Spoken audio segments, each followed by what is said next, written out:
You're listening at Dickson Falls in Fundy National Park near the village of Alma, New Brunswick. Everything you hear around my voice was recorded there, down in the ravine, in one long, unbroken take. Nothing looped, nothing borrowed, just the falls as the evening actually passed. There is nothing you need to do now. The water will hold this hour. Come in, drifters. No walking tonight. There's a wooden platform at the bottom of the ravine right beside the falls, and I came down the stairs early, and I'm already sitting. You just lie where you are. Before we settle in, a small favor or two, the only ones I'll ever ask. Somewhere under this episode, there's a place to leave a word. Tell me where you're drifting off from tonight, or what tomorrow keeps sending to your gate. I read everyone slowly, the way I do everything. And if you'd like to find your way back here, follow the show. Think of it as leaving a lamp lit in the window for yourself. That's the whole favor. Now, no more asks. The rest of this hour belongs entirely to you. You might wonder what a man who spends his evenings beside cold water does to get himself to sleep. I keep a small kit by the bed, a strip across the nose so the breath runs quiet, a guard for the teeth because the jaw likes to keep arguing after I've stopped, a little magnesium with the last glass of water. Small things. The whole list is written under this episode, right at the top for anyone curious. Not promises, mind you, just what I use, an old man's kit. The rest of it is a platform, a waterfall, and one man's story. All three are already here.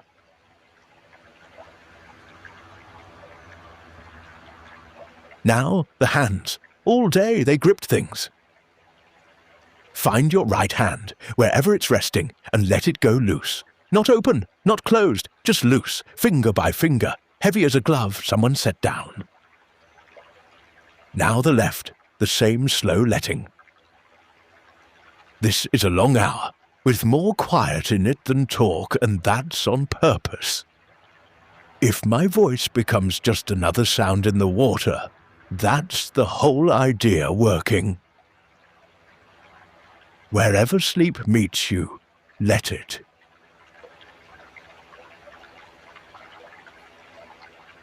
Tonight is for a particular kind of night thought.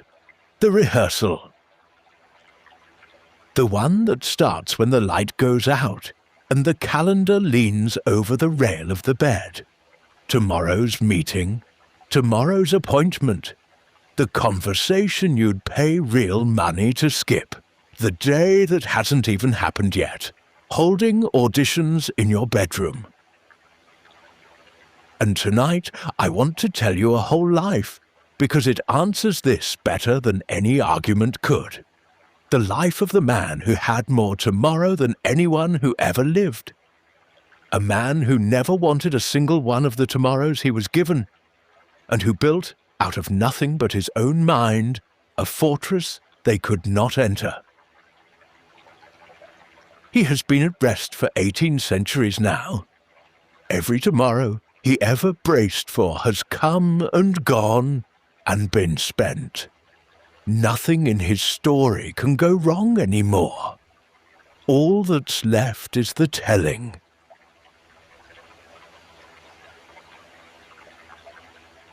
But first, the rehearsal itself, so we know what he was up against, because you were up against it tonight.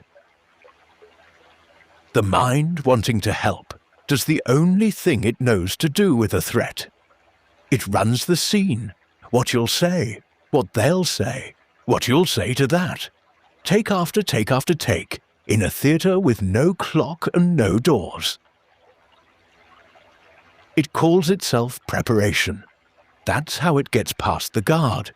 But real preparation happens at a desk, in daylight, once. The rehearsal only ever books the theatre at midnight. And it never once ends with anyone more prepared. It ends when it's tired, or when the light comes up, whichever's later.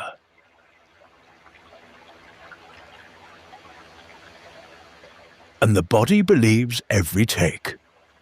I know this one from the inside, so I'll say it plainly. When tomorrow leans in like that, my heart picks up its pace. Just a little at first, like it heard something in the yard. My palms go damp. And if the scene runs long enough, there's a faint dizziness at the edge of things. A trace of it, like smoke from a room I can't find. That's not weakness, drifters, and it isn't strange. It's the body doing its job with the wrong information. It cannot tell a rehearsal from a performance. You run the meeting in the dark, and the body attends. Suits up, sweats through it, files no minutes. The scene wasn't real. The pounding was.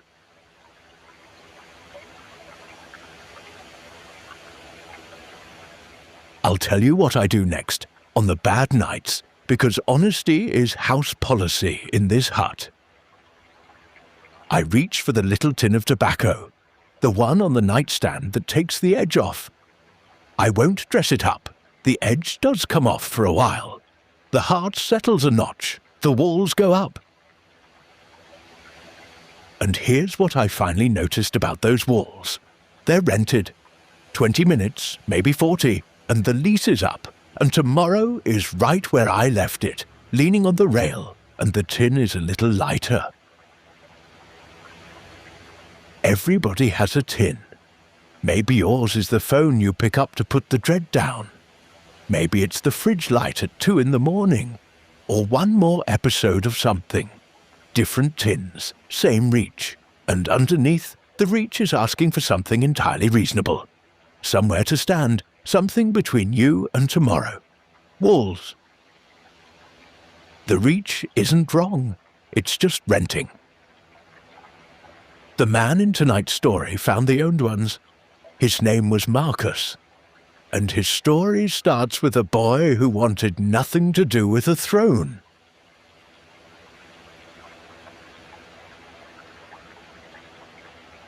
One more thing before the story. And it's the reason I'm sitting where I'm sitting. Dickson Falls is not a tall waterfall. The guidebooks always mention that, as if height were the point. The point is that you go down to it. Wooden stairs, then a boardwalk, dropping turn by turn into a ravine, and somewhere on the way down, the air changes. Cooler, older. The gorge keeps its own weather, even in high summer. And then the walls are around you. Rock on both sides, every face of it upholstered in moss, green laid on green centuries deep. Spruce and fir lean over the top. Far above, a rim of evening sky. And through the middle of it all, the falls, white water stepping down dark stone, running cold all year. Hold this place in your mind tonight. Walls, water, and a rim of light. You'll want it later. In the story, it has a name.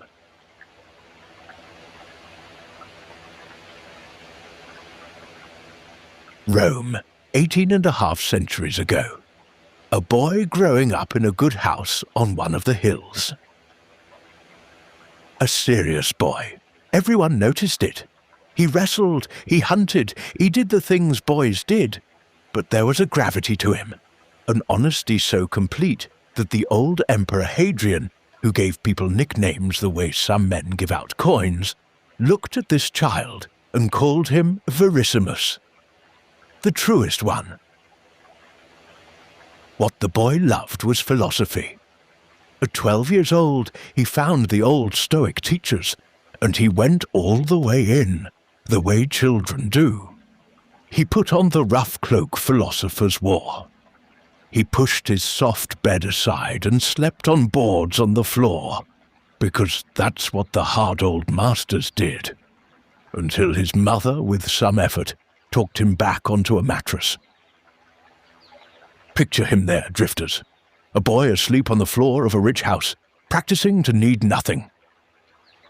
He wanted a small life. Books, teachers, long mornings of study. That was the whole ambition. The world had other plans, and the world's plans were enormous.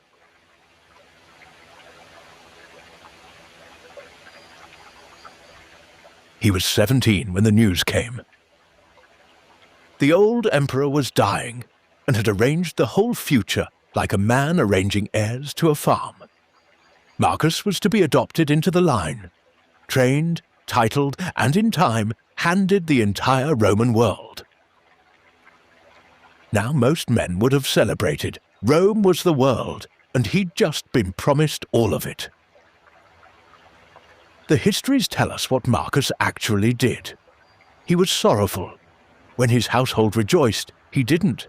And when they asked him why, he sat them down and listed calmly all the evils that power had brought to every man who ever held it. 17 years old and already keeping honest books. Here is a thing I find tender about him. That night, the future arrived at his gate. Decades of it. Wars he couldn't imagine yet. Burdens with no names. And he saw it clearly. And he was afraid of it. And he could not send it away. Try to feel the size of it from where he stood. Not one dreaded morning. The way most of us lie awake over. A dreaded life. Every tomorrow between 17 and the grave, handed to him at once in a single afternoon, and not one of them refusable. So if your own dread ever feels too big to hold tonight, know that it has kept better company than you'd think. The largest tomorrow ever issued to a person landed on a boy who slept on the floor. The boy who slept on boards had just been handed the world's biggest tomorrow. Everything he built afterward, he built for that.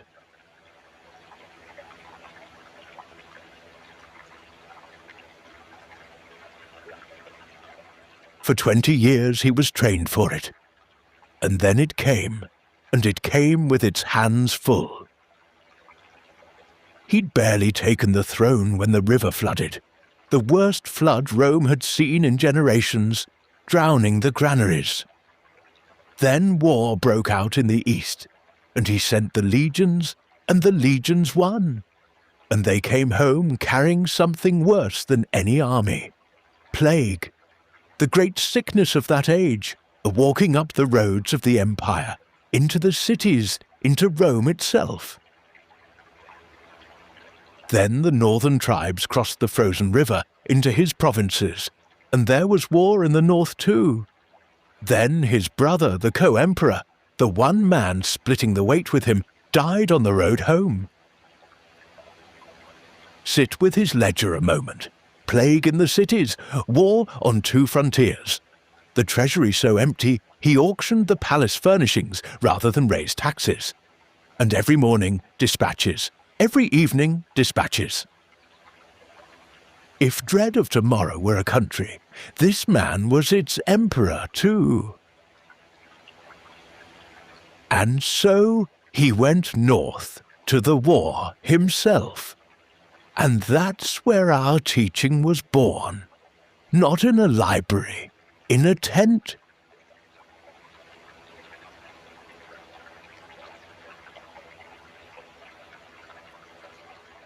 The Danube frontier, a wide cold river at the edge of everything, and an army camped along it, and winters that came down early and stayed late. He was in his 50s now, grey, thin, famously gentle, sleeping badly, a bookish man 1,000 miles from his books. running a war he never wanted from a camp on a riverbank. And at night, when the dispatches were done, he did a private thing. By lamplight in the tent, he wrote notes to himself. Not letters, not decrees. Notes in Greek to his own soul, reminding it what it knew. He never meant anyone to see them. He even dated some of them the way a soldier would, not by year, but by camp, among the quadi, one section says. At Carnuntum, says another. Picture the tent a moment, because the whole teaching was born inside it. A cold coming up off the river, through walls of hide. A single lamp. The camp gone quiet outside, thousands of men and their horses asleep, the sentries pacing their slow rounds. And under all of it, the sound of that wide, dark water he could never quite get away from. And an aging emperor, who had wanted only his books and his teachers, sitting up past every other soul in the camp, writing in a borrowed language to the one listener he could not lie to. Himself, not because it fixed the war, because it steadied the hand that had to run the war by daylight. He was not performing wisdom on those pages, drifters. He was using it, the plain way you'd use a rail in the dark. 2,000 years later, we found them, and we call them the Meditations. And they are the best record that exists of a human being talking himself down, night after night, with the whole world on him. This is not advice from a man whose life went easy, drifters. Everything he wrote was field-tested by morning. And on one of those nights, homesick, worn thin, he wrote the note. The whole rest of tonight lives inside.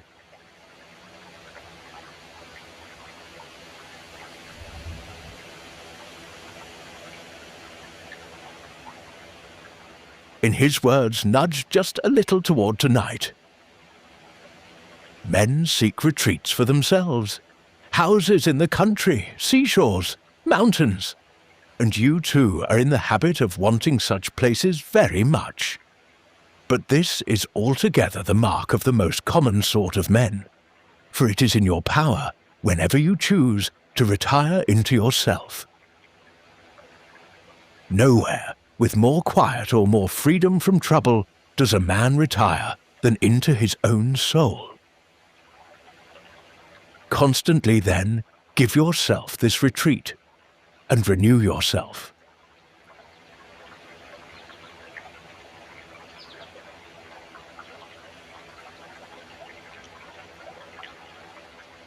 Listen to what that is.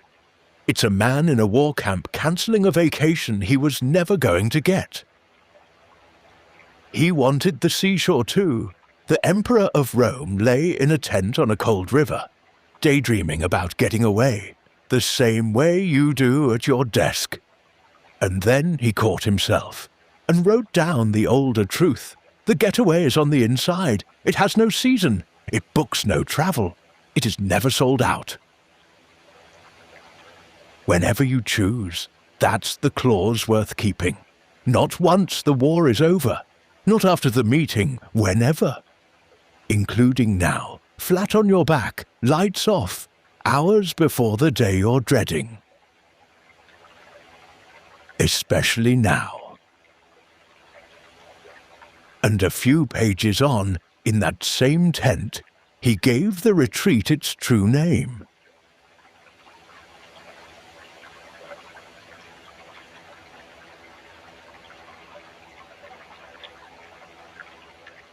Remember, he wrote, that the mind, when it gathers itself, is invincible.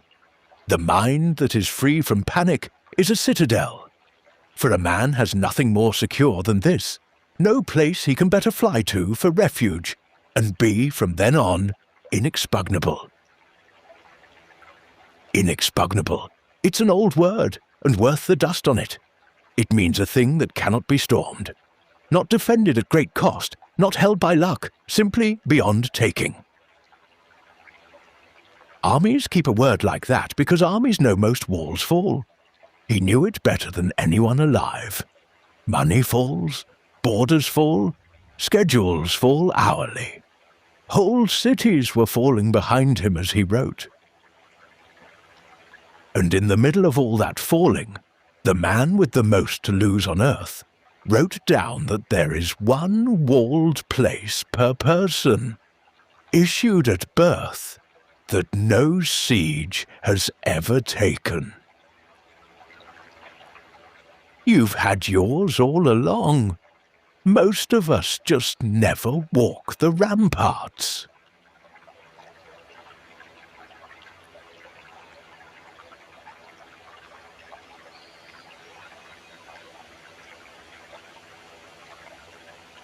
So, let's furnish yours right now, and let's use this ravine to do it, because I told you this place had a name in the story. Give your citadel walls like these. Stone the water spent 10,000 years carving. Nothing in a hurry made them, and nothing in a hurry gets over them. Hang the walls in moss, deep green, older than any schedule, softer than any banner. A fortress doesn't have to be grim. This one is upholstered. Leave the top open, that green rim of evening sky high above. A citadel is not a cellar. Yours has weather in it, and bird song, and the tops of trees leaning over the parapet to see how you're doing. And in the keep, where another fortress would lock up its gold, put a waterfall. Let the treasury be moving water. It pays out all night, and it never runs low.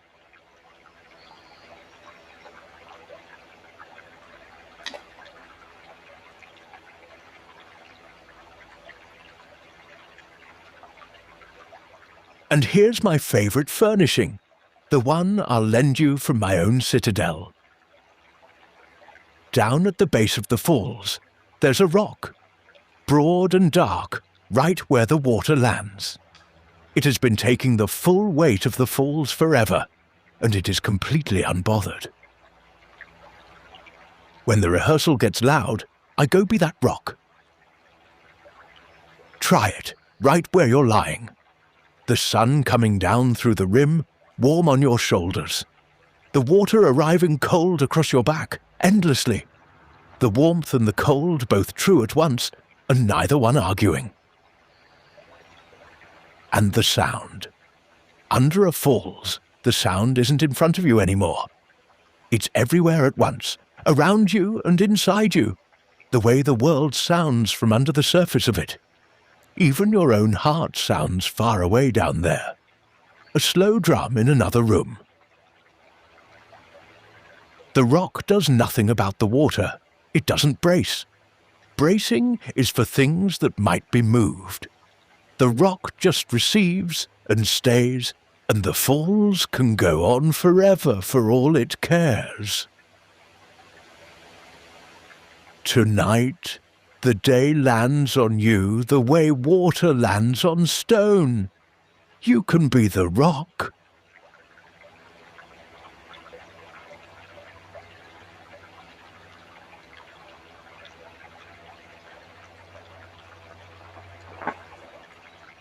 Now stock the keep. Only what can't be repossessed gets to live inside these walls. Put the people you love up on the green rim, in the good light, at their ease.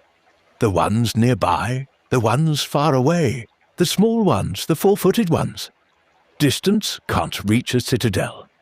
Inside your walls they are always exactly where you keep them. Safe and at play, in an evening that doesn't end. Keep a place you know by heart in there. A kitchen, a shoreline. This ravine if you'd like it. It's free and it travels well. Keep your own steadiness. The times you were braver than you expected. They happened. No meeting can vote them away. That's the property line, drifters. Everything on tomorrow's list stays outside the walls, in the weather. Everything in here goes where you go, every day of your life, wherever they send you, whatever they schedule. It's the one estate that travels with its owner.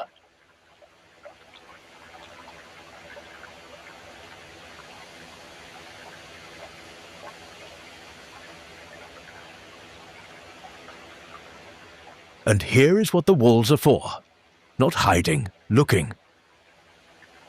From the top of an owned wall, you can look at any tomorrow, at any trouble, and say nothing at all. No answer owed, no case to make at this hour. The meeting can stand out there in the dark rehearsing at you, and you can watch it the way you'd watch weather from a window, with interest even, from behind glass. Silence, from inside walls, isn't losing. It's rank. It's what the mountain says to the storm. He needed that power once more than any man has ever needed it. Because the worst tomorrow of his whole life was still coming. And I want to tell you about the night it arrived, because it's the night the Citadel proved itself.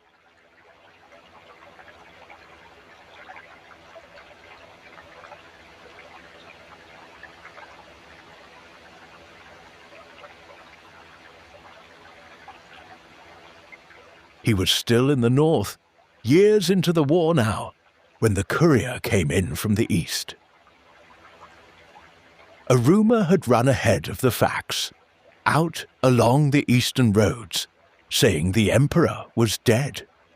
And on the strength of that rumour, the governor of the East, his most trusted general, the man he had personally raised up and handed half the empire, had declared himself emperor in Marcus's place. The armies of the East went with him, which meant civil war. Roman against Roman, on top of the plague, on top of the frontier, on top of everything. Understand what kind of night that is. Betrayed by a friend. The whole East gone by supper time. Every tomorrow he had was suddenly worse, and there were thousands of them, and any man alive would have spent that night wide awake in the theatre, running the scenes. Here is what the histories say he did instead.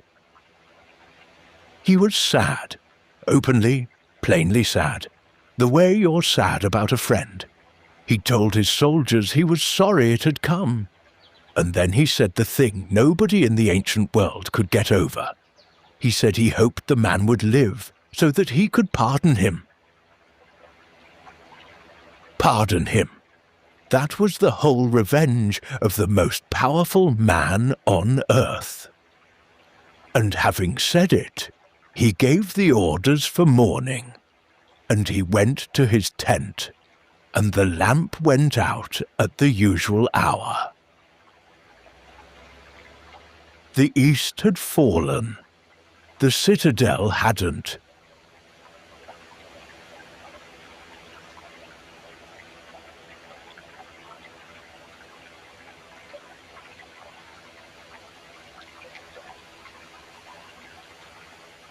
The rebellion collapsed on its own inside 3 months. The general's own officers turned on him, hoping to buy forgiveness. And when word of his death reached Marcus, the histories say he grieved, not for the throne, for the pardon he never got to give. Sit with that a moment, because it settles a question you might be holding about tonight's teaching. Was this a numb man? A man behind walls so thick nothing reached him? He wept at the news of a traitor's death because he'd wanted to forgive him. Years earlier, when his favourite teacher died, young Marcus cried so hard the palace staff moved to hush him, an emperor's heir, weeping in public. And the old emperor waved them off with a line worth keeping forever. Let him be human, he said. Neither philosophy nor empire takes away feeling. That is the Citadel, drifters. Walls are not numbness. A real citadel holds a city, gardens inside the walls, wells, people. The walls exist so all of that can keep living, not so it goes quiet. His walls never kept his feelings out. They kept the panic from looting them. And every single morning, that man got up and walked back out the gates. Into the war, the plague, the dispatches. The citadel wasn't where he hid from his tomorrows. It was where he slept before he met them. Stillness is not checking out. Stillness is high ground. You take it at night so you don't fight uphill in the morning.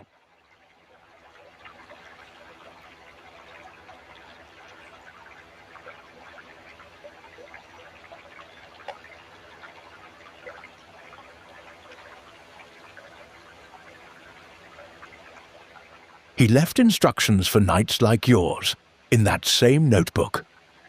2 of them, both short. The first, let not future things disturb you. For if you must come to them, you will arrive carrying the same reason you now use for present things.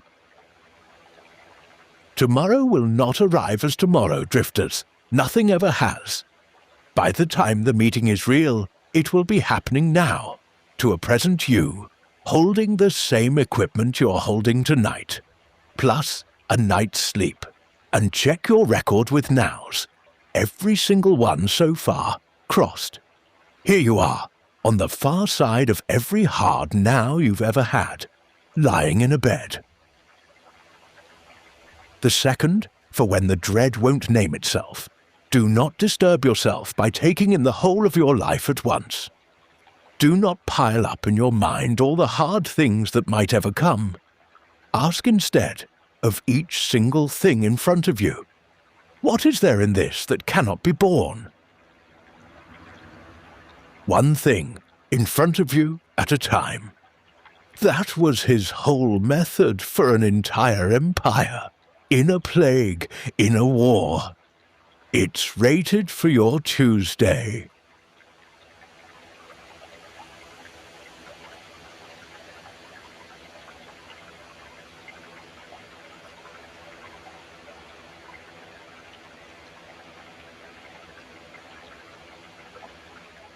And look at how the architecture agrees with him.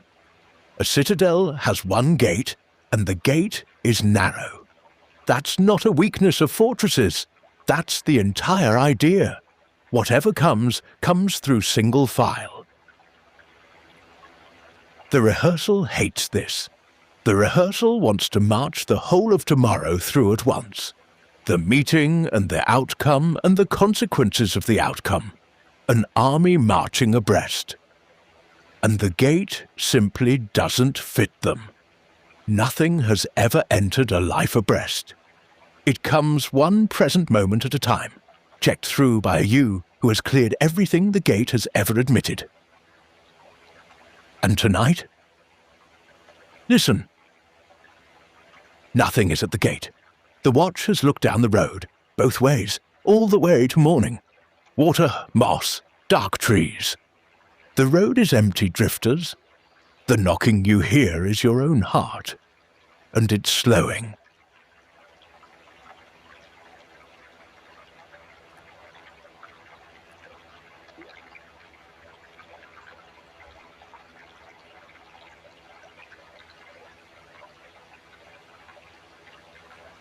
So, let's retire the rehearsal properly, with the respect owed to a thing that meant well. It believed it was protecting you, but in the whole history of midnight, no rehearsal has ever improved a tomorrow. Not one line of it survives contact with the actual day. Even Marcus never rehearsed his way to that famous calm. He slept his way to it, night after night, behind the walls. You know what has improved tomorrows? Every single one it ever touched? Sleep. Unglamorous, unpaid, undefeated.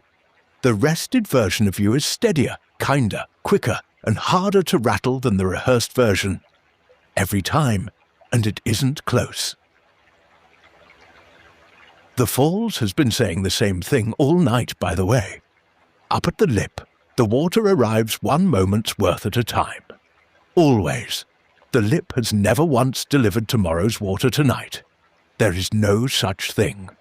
And the pool has taken every drop ever sent, at the pace it was sent, and holds none of it braced. That sound you're resting in is what Handel sounds like, stretched over 10,000 years. Nothing in this ravine has ever rehearsed, and everything in this ravine is fine.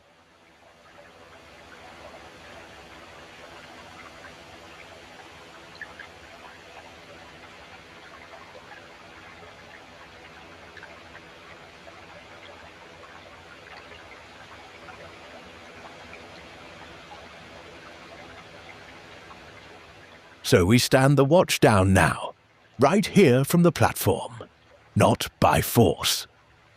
The way a watch is properly ended, post by post, each one told the same quiet thing. You are relieved.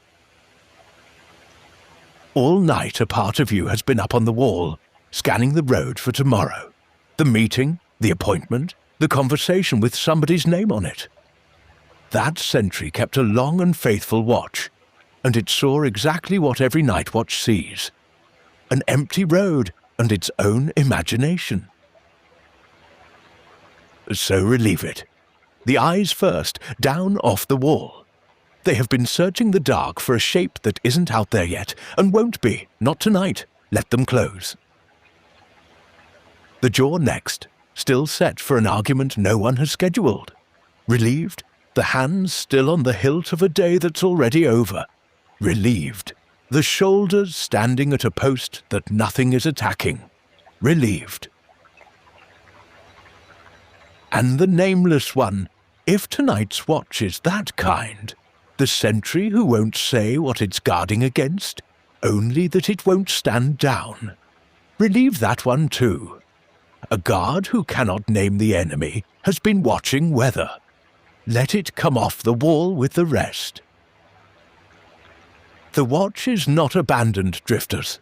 It is handed on. In a moment, I'll tell you to what.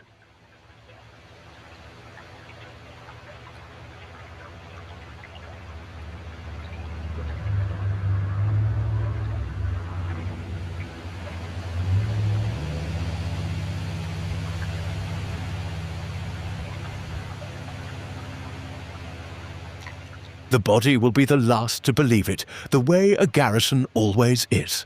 Half-braced still from the day. Heart a beat quick, shoulders up like sentries who haven't heard the order yet. So walk the walls once, in your mind, and tell them again, in plain words, stand down. The walls of a citadel don't clench, drifters. That's the secret of stone. It holds everything by gripping nothing. The moss isn't vigilant. The rock under the falls isn't braced. The strongest things in this ravine are the most relaxed things in it, and that is not a coincidence. That is what strength looks like when it has finished proving itself. Heart off the drum, shoulders off the watch. You can hold this fort by lying in it. Tonight, that's the entire job description.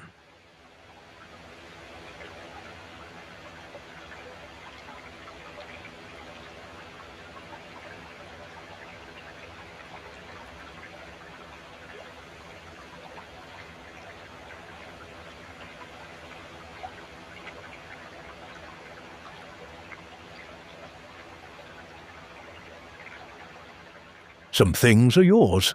Most things are not. It's the oldest sorting in this hut, and tonight it wears armor.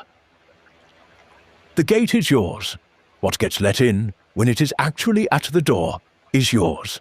Your answer, your judgment, your steadiness, in the meeting, when the meeting is finally real, yours. The arriving was never yours. What tomorrow brings when it brings it, how the others act, how it lands, outside the walls, every bit of it, tonight and always. Guard the gate, release the road. And tonight, even the gate needs nothing. It's shut, and the road is empty, and the whole short list of yours has one item left on it, and the item is rest.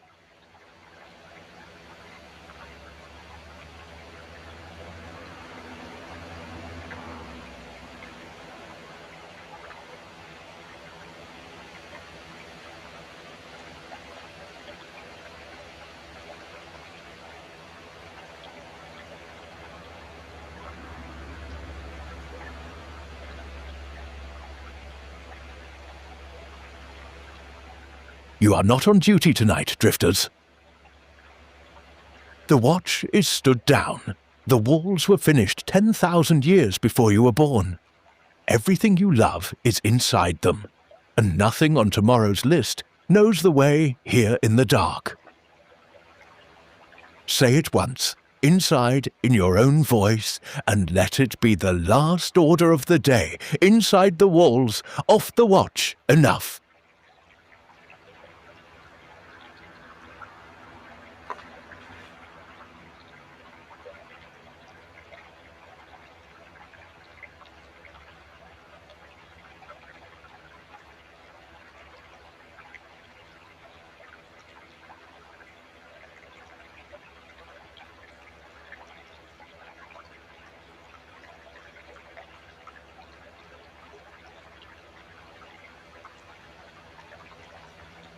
The ravine is going dark now, the way deep places do, from the floor up. The walls have gone to shadow. The moss has folded its green away till morning. High above, the rim is keeping the last of the light, the way it always does, longest of all. And back at the hut, the lamp is low in the window, burning on nothing but patience. Everything is where it should be. Nothing is coming up the road.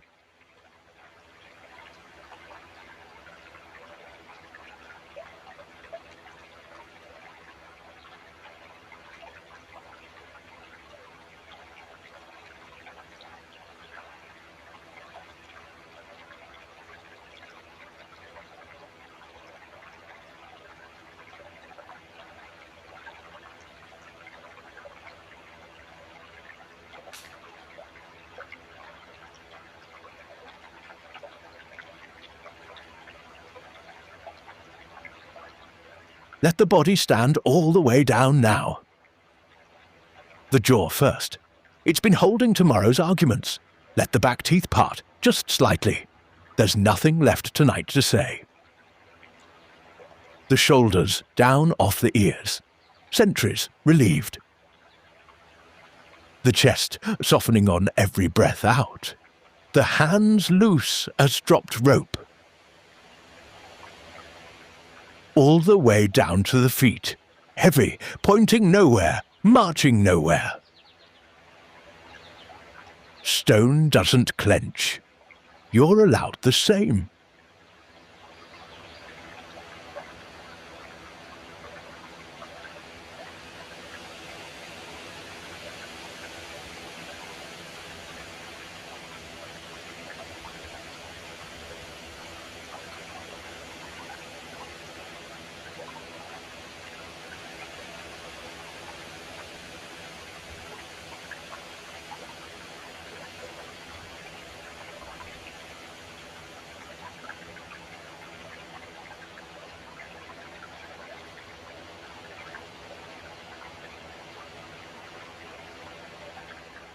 Breathe in through the nose. Easy, the cool ravine kind of air.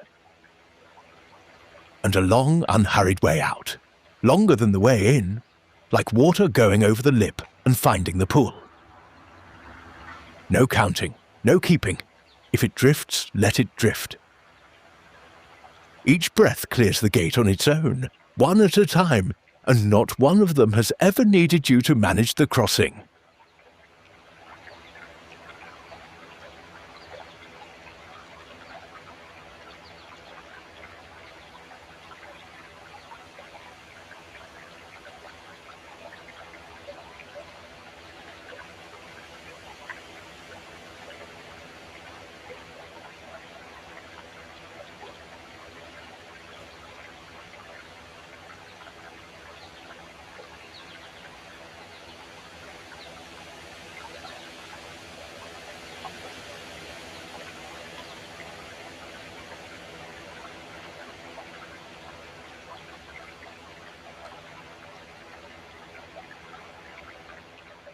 The falls are still going.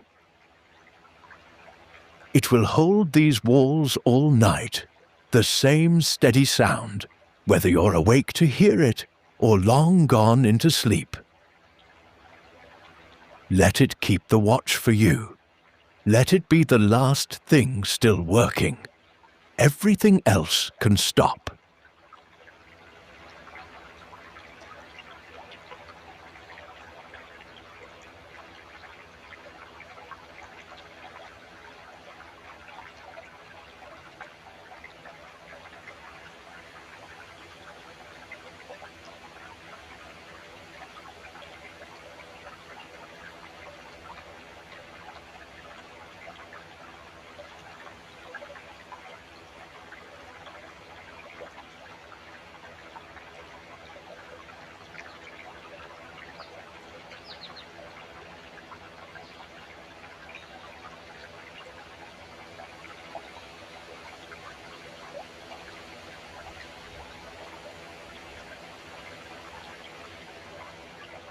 What you set down tonight will keep until morning.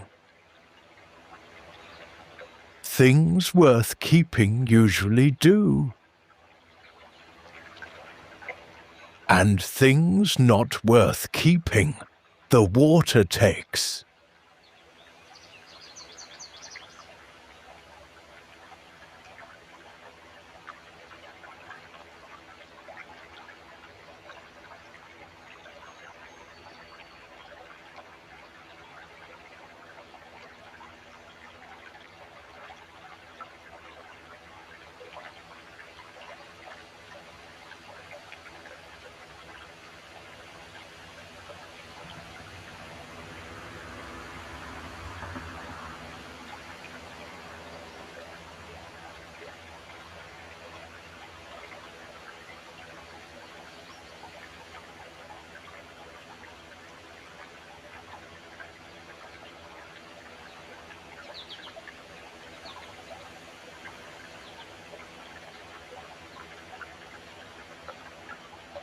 If a thought knocks late, let it knock.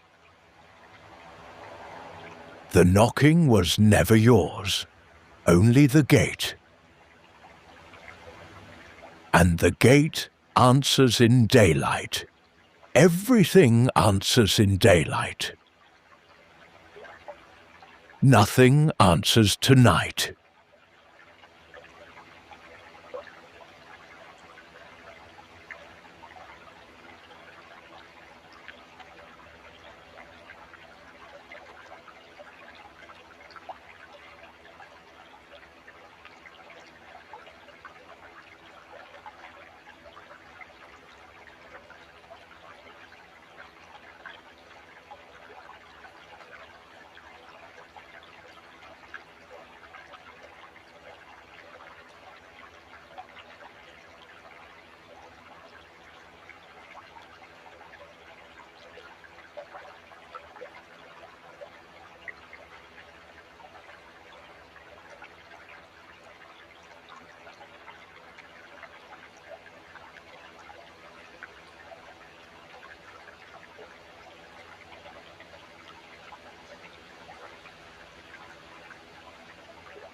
The platform will be here.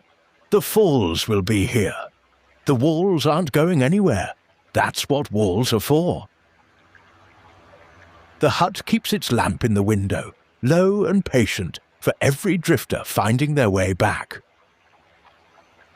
Nothing to brace for, nothing to guard.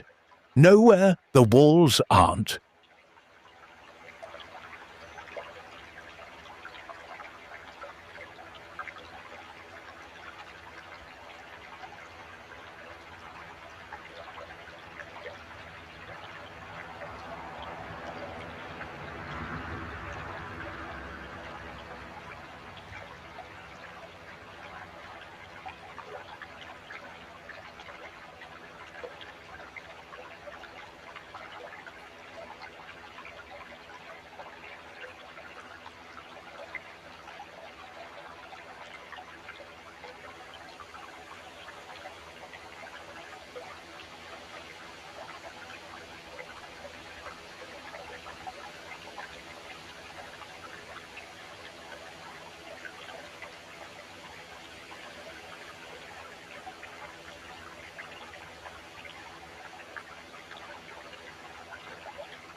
stone below. Green above.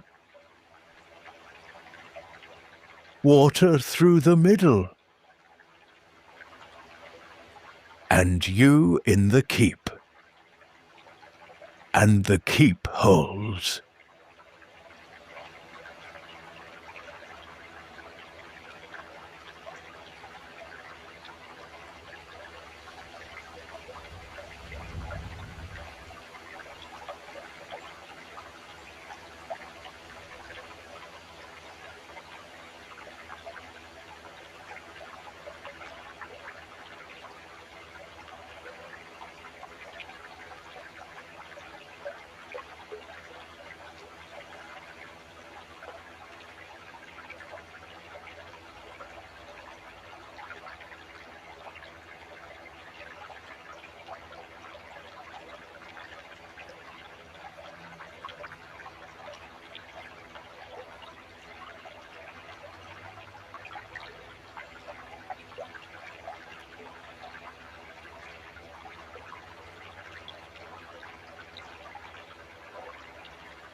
Hands loose. Breath long. Nothing to hold. Nothing to guard.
Only this hour. Only this breath.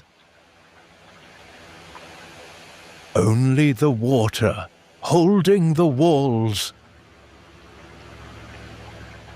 Enough.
Hands loose. Breath long. nothing to hold, nothing to guard.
Only this hour, only this breath, only the water holding the walls. Enough.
You don't need to follow these words anymore. The gates are shut, the lamp is lit, and everything inside the walls is safe. The water knows the way down. So do you. Good night, drifters.